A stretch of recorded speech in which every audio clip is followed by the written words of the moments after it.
It's that time of the month again. No, not that time. It's Star Seller Badge time. Ha! Basically, it's the start of the month, and it tends to be the part of the month where everybody starts losing their minds. So I thought I would put together this video in an attempt to be reassuring, I hope. We'll see how we go. Hello, I'm Kim. If you're new here, this is the Coffee and Craft podcast, where I drink coffee. I was just about to put that down. And I keep you company while you work or craft. And today I actually even have craft of my own because there's a lot going on. And so I am multitasking. Coffee and Craft podcast. And we chat about all things to do with running a handmade business. Today it's going to be the Star Seller Badge because I don't think I've spoken about that. I have spoken about it once on this channel. I'm sorry, I get distracted a lot and I have just seen the first little cloud of starlings fly over of the season. They're back! But like I say, today we're going to be talking about the Star Seller Badge and why it doesn't matter. So let's crack on. Right, first of all, getting myself comfy. Reason number one is because it doesn't even have anything to do with getting you found in search. So what's the blimmin' point? When Etsy launched it, they claimed it was based on criteria that matters most to customers. And well, some of it is. Some of the criteria is stuff that matters to customers, but not all of it. In fact, the reason why a lot of people don't get the Star Seller Badge is because they don't hit either the amount of sales that you need or the amount of revenue that you need. And I promise you, your buyers don't give a flying hoo-ha about how much you're making. And I say that with love. But they care about whether or not they're going to get the item that they saw in the pictures, if they're going to get it in the time that you claim to send it. That's the kind of thing a customer cares about. It's only Etsy who cares about the amount of revenue that you make, let's be brutally honest. And at the time of filming, even they say that it doesn't affect your placement in search. Here's what does. Your message response rate, your feedback, whether or not you've got any cases open, and shipping, if you ship on time. Not only are those things that customers do care about, but those are things that Etsy have said do have an effect on your placement in search. Along with the quality of your listings, you know, whether or not you've got photographs, or enough photographs. Etsy have been shouting at me over one of my listings because it only had one photograph in it. I don't know whether or not videos really help a listing. I've got videos on some of my listings and it doesn't appear to really make a difference. But I guess it depends what other kind of products that are similar that those would be up against. Maybe the one that has the video would have the edge, as it were. But do you know what I mean? This is what I mean when I say listing quality. These are the things that Etsy look for, sort of like descriptions, photographs, videos, that kind of shebang. And then the last thing was, what was the last thing? Completed shop, basically. Things like your about page, your policies, having all of the little doodads completed and filled in. These are all things that not any one thing will have you ranking high in search, but all of these things put together, working together, will give you the edge and help you get found in search. Star Seller Badge is not one of them. Case in point, if you watch my monthly reset videos, you will know that the last few months, Etsy have actually been doing pretty well in terms of sales. And when I talk about sales, I'm talking about the amount of. Usually it's my Shopify website that just yeah, blows Etsy out of the water. But over the summer period, Etsy came out swinging. It did pretty well, to the point that for the first time since opening my website and moving all of my attention over onto that, I actually got the Star Seller Badge back. A bit of a surprise.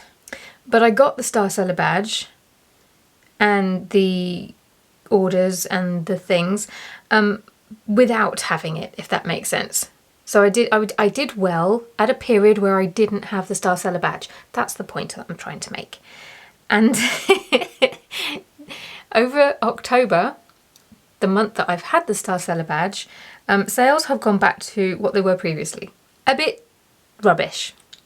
I didn't swear, go me. So I'm giving you that example to just sort of highlight that having the Star Seller Badge is not a guarantee that you will get sales.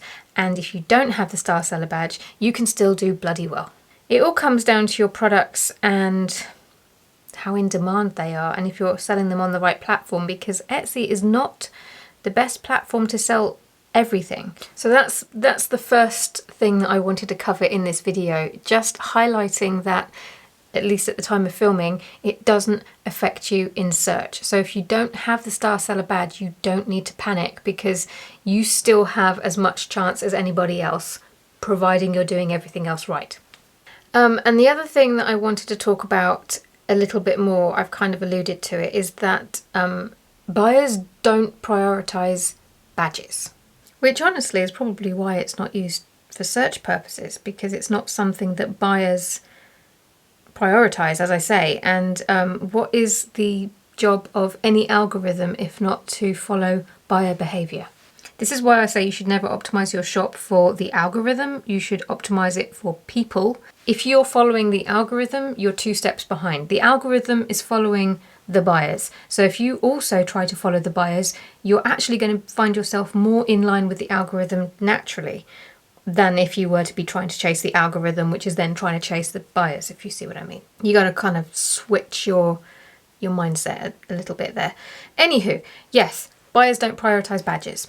You're either going to get people who don't know you and don't know your thing finding you and buying your products, in which case they're only going to really care about the metrics that we talked about before, or you're going to have, this is the sort of the angle that I use in my business, you're going to have people who follow you or find you elsewhere. If you have something like, for example, a YouTube channel, you might find that you have a lot of customers that know who you are and your business, and they buy as much from you as they do the product, and also they care more about things like the quality and craftsmanship. So it's not just going to be about the metrics, that they are still going to matter, but they're going to be a different kind of customer to someone who just falls on your product without knowing anything about you or your business. So rather than focusing on the Star Seller badge, I would argue that it is far better to spend your time and your energy on anything that can remove any friction for your buyer. And by friction, I mean anything that kind of gets in the way of them finding out the information about your thing that they will need. And an example of this is feedback. But a lot of people don't like buyers adding photographs to reviews. I love it. I really, really love it, because it gives people a chance to see your product in real life. I'm holding too many things to be able to do bunny ears, but I can take a really beautiful picture of one of my little snowflake ornaments. Somebody might want to see what that would look like in their home, and review photographs are actually one of the things that I'm starting to look for instinctively more and more when I'm purchasing online now, because they're trustworthy. These are people who have actually purchased from the buyer, they've purchased the thing, they're under no obligation to sell that thing or to say something nice about that thing. Excuse me, I need coffee. So when you have a review from someone who's actually purchased the thing themselves and they're giving their honest review and an honest picture, there's a lot more weight that is carried with that. And I've seen a lot of people saying that they don't like the pictures because they can be ugly. Nobody cares. It doesn't matter. It doesn't matter if somebody takes a picture of your beautiful thing in yellow fluorescent lighting and it's dark and it's a bit blurry.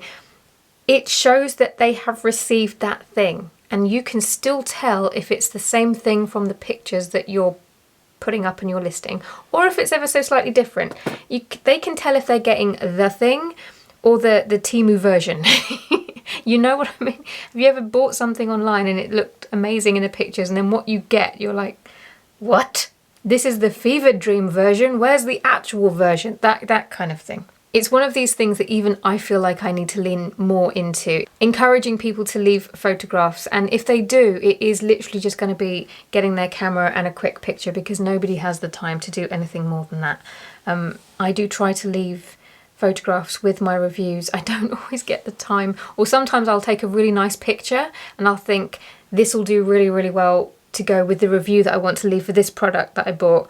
and then it will get buried in my gallery and I'll forget. But the thought is that apparently it's the thought that counts, but for small businesses, reviews tend to count more than thought, so I need to get better at that. But I'm offering that up as an example of the things that you can focus your time and your energy on that actually matter, that actually will move the needle forward, and the Star Seller Badge isn't it. Anything that, as I say, removes friction from your customer and just can reassure them that you are a trustworthy seller, those are the things that are worth focusing on, not badges that mean nothing. And the last reason that I really do want to encourage you to unhook yourself from worrying about the Star Seller Badge is the impact that it can have on your mental health. Yes, we are going there because, oh bloody hell, I don't think anyone, including myself, has spoken too much about this, but I do think it needs to be said. We talk about how platforms, not just limited to, but including Etsy, they do things like raise fees, fandangle with the shipping options, tweak things, introduce more hoops for us to jump through, etc., etc. But what we don't talk about is the very real impact that can have on a seller's mental health, because there are so many hoops that we already have to jump through. There are so many things that we need to do. There are so many things that we have to think about and keep on top of. So for Etsy to put so much emphasis on this very manipulative and pointless hoop, it pisses me off. I was going to try not to swear, but I think that's valid. The fact that they claim to base this on criteria that customers care about. And like I've already said, buyers don't care about your revenue. Only Etsy do. And for the longest time, that was the only criteria that I didn't meet. All of the things that are important to buyers, I hit. And yet there were no badges for that. You only get a badge when you're making a certain amount of money and you hit all the rest of the things. And I just think that is such BS. It's just, I'm so mad at you, Etsy. I'm so mad at you. It was bad enough the first time you brought the Star Seller Badge out, but the recent rebranding and desperately trying to get us to care about it again. Etsy has annoyed me so much, Goblin mode has been activated. And this is why I write notes, because I get so angry a lot of the time that I need to keep on track. Doesn't work, but I try. And so many of the hoops that you have to jump through in order to get the Star Seller Badge, these are things that just don't align with running a small business. The fact that you have to respond to messages within 24 hours. I'm sorry, weekends are a thing. You might have children, dependents, another job. You might, God forbid, want to just unplug from the internet for a period of time. I mean, weekends are a thing. Or if you jump through every hoop and you hit every criteria, but you just don't make the amount of revenue, you don't get this badge. She's getting angry again. It's just nonsense. It's nonsense. Oh yes, and then I put here as well, technical glitches, because at the start of the month, the Etsy forums will be awash with people who have queries about the Star Seller Badge or why they don't have it. And there are so many that will be about just Etsy glitches. They will have jumped through the hoops, they will have done the things, and they still won't have gotten it because Etsy will have dinged them for some message they did or didn't send, or I don't know. You just sort of think, wow, it's just such a mess. It's too much pressure. It's too much to think about, and it's not worth the amount of worry and effort involved. I would argue, as I've already said in this video so far, that your time and energy would be better spent doing something like building something off of Etsy. By all means, still use it if you have any kind of traction there. That's why I'm still on there. But don't use it as the nucleus for your business. Build something off of Etsy, because it could implode tomorrow. They could accidentally shut your shop, or pull out your best sellers because one of those cheap knockoff platforms have also gone and stolen your work, but they'll just immediately think you're the copycat because brilliant.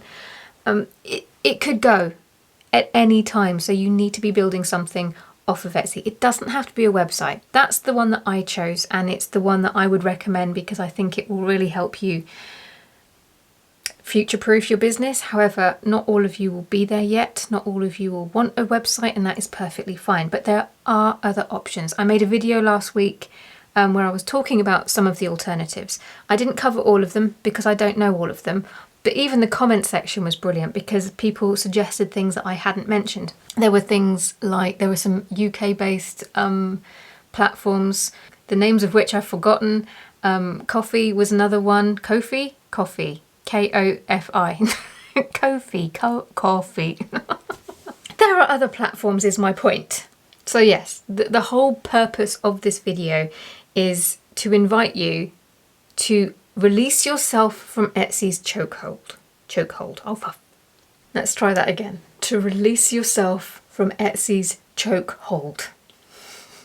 There's not enough coffee in this coffee. Because your mental health is too important. And it's so much better to focus your time and your energy instead on your products, on building up your feedback and building up a community off of the platform. I wish I could sort of reach through the camera and let you feel the difference between how I felt when I was selling only on Etsy and was worrying about things like the Star Seller badge, whether it was important or not, and then how I feel now that I, yes, still have Etsy, still use it, still make sales on it, but I now have my website. I now have this other thing that I've built off of the platform, and how it's just completely unhooked me from worrying about all of that nonsense, and how much calmer my business feels as a result. Well, it doesn't always feel calm, but it's self-inflicted. I'm the one who causes the drama in my business now. There you go. You can make your own drama. Etsy can go stand in a field.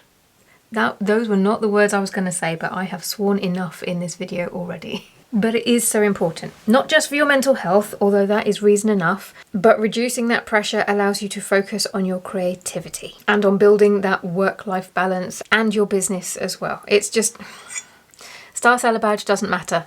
There, that's the video. Ta-ra.